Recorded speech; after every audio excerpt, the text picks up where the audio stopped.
Hello children, let us do our first chapter of science, that is of chemistry, chemical reactions and equations. Again we are starting from the 9th standard. Okay, 9th ഇതിൻ്റെ കുറച്ച് basic concepts നമ്മൾ പഠിച്ചിട്ടുണ്ട്. ഇനി this is an extension of that. When we begin, let us also revise a few points from the lower classes and then we will continue. അപ്പോൾ when we talk about chemical reactions, അപ്പോൾ reaction is what some kind of change that is occurring അല്ലേ, ഒരു സാധനം മാറിപ്പോണുണ്ട്. അപ്പോൾ we studied in lower classes there could be 2 types of changes. There could be physical change and chemical change. അതൊക്കെ നമുക്ക് നല്ല അറിയുന്നതാണ്, എന്നാലും ഒന്ന് ക്വിക്ക് റിവ്യൂ ആയിട്ട് പോവാം. Changes are of 2 types, chemical change, physical change. ഈ ഫസ്റ്റ് ഫിസിക്കൽ ചേഞ്ചസ് നോക്കുകയാണെങ്കിൽ we all know, yes, melting of ice, it's a physical change. No new substance is formed അല്ലേ, അപ്പോൾ ഫിസിക്കൽ ചേഞ്ച് ആണ്. Same way when you take a paper and you crumple it, അങ്ങനെ crumple ചെയ്തിട്ട paper, that is also a physical change. അതേപോലെ മരത്തടീൻ്റെ കഷ്ണങ്ങളാക്കി വെച്ചിട്ടുണ്ട്, അതും ഒരു ഫിസിക്കൽ ചേഞ്ച് ആണ്. അപ്പോൾ ഇതൊക്കെ ഫിസിക്കൽ ചേഞ്ച് ആവാൻ കാരണം എന്താണ് നമുക്കറിയാം, because no new substance has formed. Original substance തന്നെയാണ് ഇപ്പോഴുള്ളത്, ന്യൂ ആയിട്ടൊന്നും ഉണ്ടായിട്ടില്ല. So it is a physical change. പക്ഷേ കെമിക്കൽ ചേഞ്ചിൽ we know something new is formed. For example, if you keep the milk in the summer season, it becomes bad, no? When you talk about curdling of milk, it is a chemical change. New substance is formed. Your original substance in the quality idin undavula, so it is a chemical change. അതേപോലെ rusting of iron, നമ്മൾ പാത്രങ്ങളൊക്കെ ഇങ്ങനെ വെക്കും, moist കണ്ടീഷൻസിൽ വെക്കുമ്പോൾ നമ്മൾ ഇരുമ്പ് പാത്രങ്ങളൊക്കെ തുറു പിടിക്കൂലേ, that we call as rusting of iron. So rusting of iron is a chemical change. When we are making wine with the help of grapes, grape juice use ചെയ്തിട്ട് വൈൻ ഉണ്ടാക്കാൻ പറ്റും. അപ്പോൾ ദാറ്റ് ഈസ് കോൾഡ് ഫെർമെൻറ്റേഷൻ. ആ പ്രോസസ്സിന് we call it as fermentation. അത് നമ്മൾ life process പഠിക്കുമ്പം പഠിച്ചില്ല, ഫെർമെൻറ്റേഷൻ വേറെ we have anaerobic break down of glucose to give you alcohol. So that is fermentation of grapes. അപ്പോൾ അതിൽ നമ്മൾ എന്താണ് കാണുന്നത്, പുതിയതായിട്ട് ഉണ്ടാക്കുന്ന സബ്സ്റ്റൻസ് ആൽക്കഹോൾ ആണ്. അത് സ്റ്റാർട്ടിങ് എന്തായിരുന്നു, ഷുഗർ ആയിരുന്നു, പിന്നെ അത് ആൽക്കഹോളായി മാറി. അപ്പോൾ new substance is formed. So we can say it is a chemical change. അതേപോലെ you have cooking of food. When you cook a food, അപ്പോൾ ദ ഫുഡ് ചേഞ്ചസ്. പഴയ സബ്സ്റ്റൻസിലേക്ക് പിന്നെയും പോകാൻ പറ്റൂല, ഇനി ഈ ബുൾസായി പിന്നെയും മുട്ട ആയി കിട്ടൂല നമുക്ക്. So it is a chemical change. So these are some examples of chemical changes which are mentioned in your textbook. ഇത് നിങ്ങൾ ടെക്സ്റ്റ് ബുക്ക് തുടങ്ങുന്ന ഒരു ആക്ടിവിറ്റിയിലൂടെയാണ്. ആ ആക്ടിവിറ്റിയിൽ അവർ എന്താ പറയുന്നത്, ബേണിങ് ഓഫ് എ മാഗ്നീഷ്യം റിബണിനെ പറ്റിയിട്ടാണ് പറയുന്നത്. പക്ഷെ അവർ എന്താ പറയുന്നത്, ആ മാഗ്നീഷ്യം റിബൺ ബേൺ ചെയ്യുമ്പം ഫസ്റ്റ് നല്ല അയിന് പ്രൊട്ടക്ഷനൊക്കെ കൊടുത്തിട്ട് വേണം ചെയ്യുക. പിന്നെ എന്താക്കണം, നല്ല ആ റിബണിനെ നല്ലപോലെ ഒരു സാൻഡ് പേപ്പറിനോട് തുടച്ച് വൃത്തിയാക്കണമെന്ന്. അതൊക്കെ വെറുതെ പറയാനെന്ന് വിചാരിക്കരുത് കേട്ടോ, അതിനൊക്കെ ഒരു കാര്യമുണ്ട്. അത്രയും ഐ പ്രൊട്ടക്ഷൻ കൊടുക്കാൻ പറയുന്നതിൻ്റെ കാരണം എന്താ അറിയോ, that magnesium ribbon when you burn it, no, it burns like this very bright flame. It burns with a very bright flame. It looks like this. അപ്പോൾ ശരിക്കും അത് അങ്ങനെ വരുമ്പം you have to have an eye protection in that time. പിന്നെ you have to clean it very nicely. അപ്പോൾ അതിൻ്റെ പറ്റിയൊരു question തന്നെ ഉണ്ട് നിങ്ങൾക്ക്, why do you have to clean the magnesium ribbon എന്ന്. അപ്പോൾ അതിൻ്റെ ആൻസർ എന്താണ്, മാഗ്നീഷ്യം വന്ന് റിയാക്ട് ചെയ്യും, നമ്മൾ അറ്റ്മോസ്ഫിയറിലുള്ള ഓക്സിജനെ കൂടെ റിയാക്ട് ചെയ്യും, അങ്ങനെ റൂം ടെമ്പറേച്ചേഴ്സിൽ തന്നെ റിയാക്ട് ചെയ്യും. അപ്പോൾ ഒരു മാഗ്നീഷ്യം ഓക്സൈഡ് ഫോം ചെയ്തിട്ട് അതൊരു ലെയറായിട്ട് ആ മാഗ്നീഷ്യം റിബണിൻ്റെ മേലെ തന്നെ ഇങ്ങനെ ഫോം ചെയ്തിട്ടുണ്ടാവും.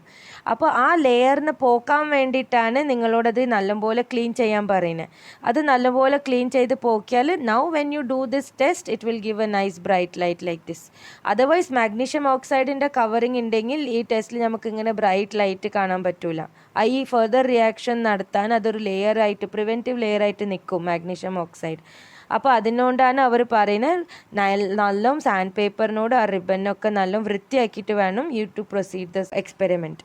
അപ്പോൾ this is an example of chemical change.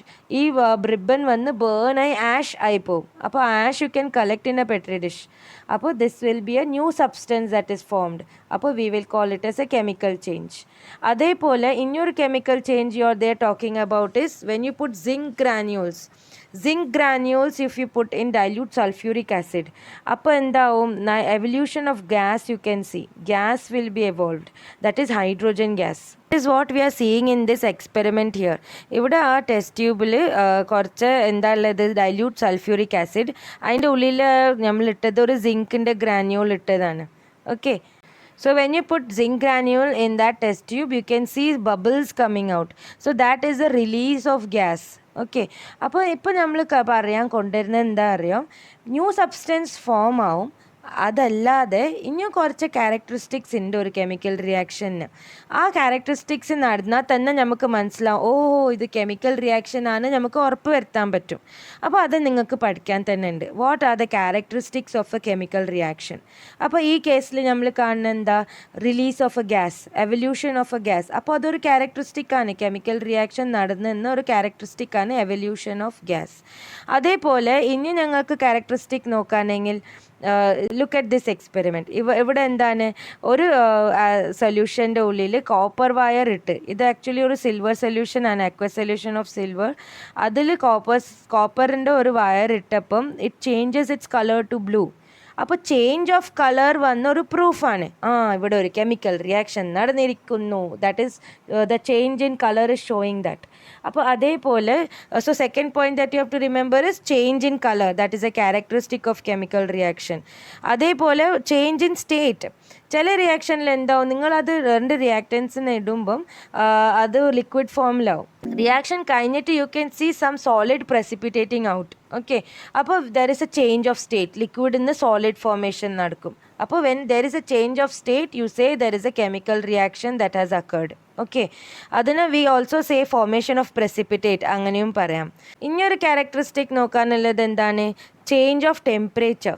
ചില എക്സ്പെരിമെൻറ്റിൽ for example in a glass beaker take some വിനെഗറിൻ്റെ ഫസ്റ്റ് ടെമ്പറേച്ചർ നോട്ട് ചെയ്യാം, പിന്നെ അതിലേക്ക് ബേക്കിംഗ് സോഡ ഇട്ട് കൊടുക്കുക. ഇത് നമുക്ക് അറിയുന്ന എക്സ്പെരിമെൻ്റ് ആണല്ലോ. വിനേഗറിൽ ബേക്കിംഗ് സോഡ ഇടുമ്പോൾ അത് നല്ല ഇങ്ങനെ പതഞ്ഞ് മേലേക്ക് വരുമല്ലേ. നമ്മൾ ഇങ്ങനെ പ്രൊജക്ട്സ് ഒക്കെ ഉണ്ടാക്കുമ്പോൾ വോൾക്കനോ ഉണ്ടാക്കാൻ യൂസ് ചെയ്യുന്ന സംഭവമാണിത്. നല്ല വിനേഗറിൽ എന്തെങ്കിലും ആദ്യം നല്ല റെഡ് കളർ ഇട്ട് കൊടുക്കുക, പിന്നെ അതിൻ്റെ മേലെ ബേക്കിംഗ് സോഡ ഇട്ട് കൊടുത്താൽ എന്താവും, അതിങ്ങനെ പൊന്തി മാതിരി പൊന്തി വരും. അപ്പോൾ we say it is A lava likes, അങ്ങനെ പ്രൊജക്റ്റ് ഉണ്ടാക്കുമ്പോൾ ഒക്കെ കാണിക്കും. പക്ഷെ ശരിക്കും ആ ഒരു റിയാക്ഷൻ നമ്മൾ ടെമ്പറേച്ചറൊക്കെ നോട്ട് ചെയ്ത് ചെയ്യുകയാണെങ്കിൽ ഫസ്റ്റ് വിനെഗറിൻ്റെ ടെമ്പറേച്ചർ നോട്ട് ചെയ്യുക, എത്ര ടെമ്പറേച്ചർ ഉണ്ടെന്ന്. പിന്നെ അതിൽ ബേക്കിംഗ് സോഡ ഇട്ടാൽ അതിൻ്റെ ടെമ്പറേച്ചർ കുറയും. So that is A change in temperature. ഇനി സാധാരണ നമ്മളിപ്പോൾ ഒരു സംഭവം, ഇപ്പോൾ നമ്മൾ മാഗ്നീഷ്യം റിബൺ തന്നെ ഹീറ്റ് ചെയ്ത്, അപ്പോൾ അതിൻ്റെ ചേഞ്ച് ഓഫ് ടെമ്പറേച്ചർ എന്തായിരുന്നു, ടെമ്പറേച്ചർ ഇൻക്രീസ് ആയി. അപ്പോൾ that is another form. This is another example where you can note the change of temperature. അപ്പോൾ ഒരു കെമിക്കൽ റിയാക്ഷൻ നടന്നെന്നുള്ളൊരു പ്രൂഫ് എന്തായിരിക്കും, പ്രൊഡക്ട്സിൻ്റെ ടെമ്പറേച്ചറിൽ വ്യത്യാസം ഉണ്ടാവും. Change in temperature will occur.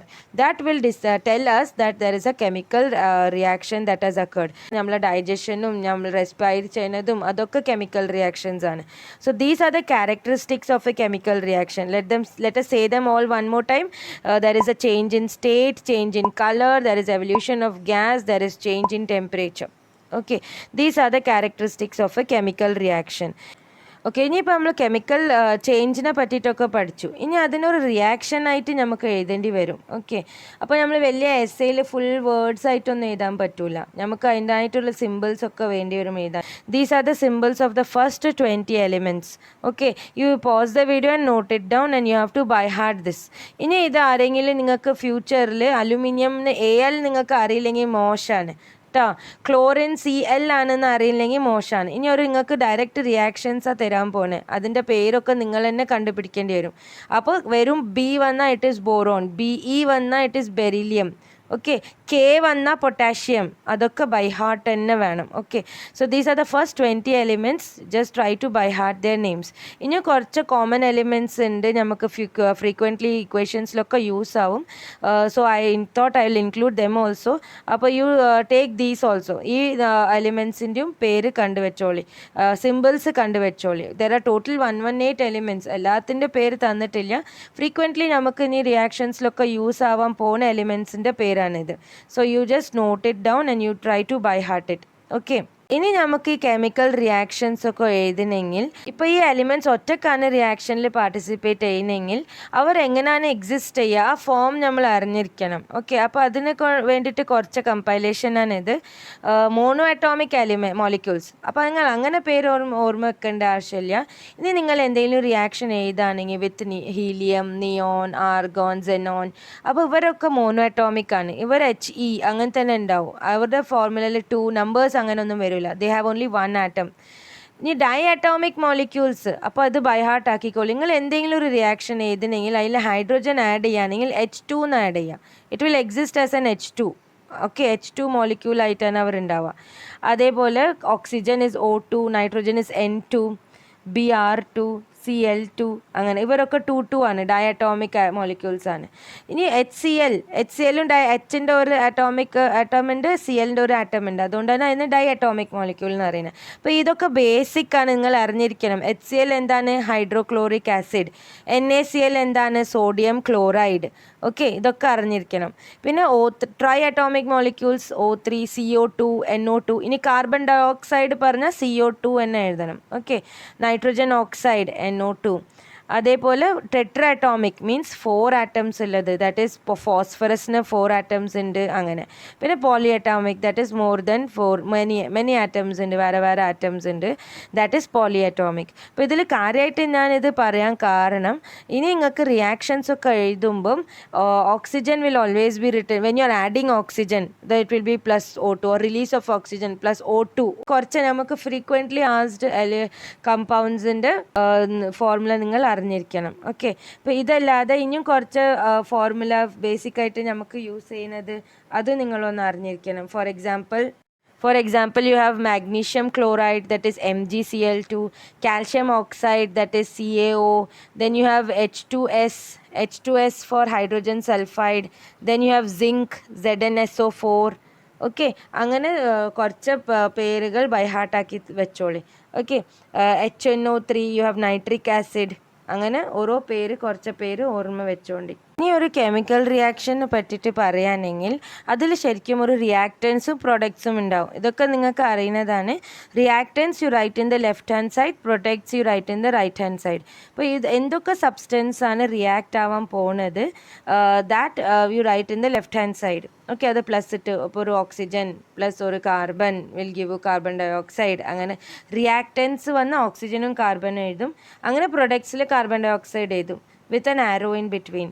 Okay, so ഒരു കെമിക്കൽ റിയാക്ഷൻ നമ്മൾ എഴുതുമ്പം നമ്മൾ കാര്യമായിട്ട് ശ്രദ്ധിക്കേണ്ട ഒരു കാര്യം എന്താണ്, ഞങ്ങൾ 2 സൈഡിലും number of all the elements should balance.